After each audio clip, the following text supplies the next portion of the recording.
Today, I'm excited to share the most recent milestone that we achieved in terms of our expansion in the global footprint. I'd like to go into the highlight of today's presentation, which is our Rockville, Maryland campus. So the capacity currently is at 60,000 liters, and we have over 500 skilled employees that have joined us through the acquisition.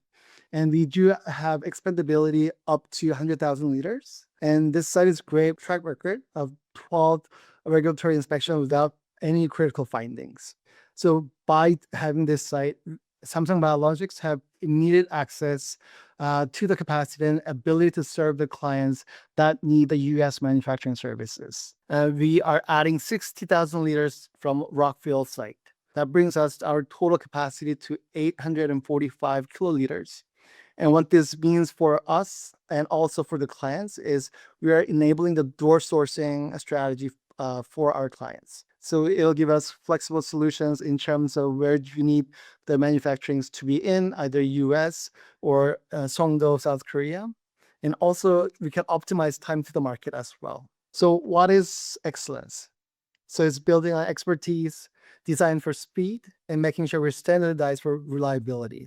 So what does that mean for our client? Is to make sure that their product wins that speed to the market.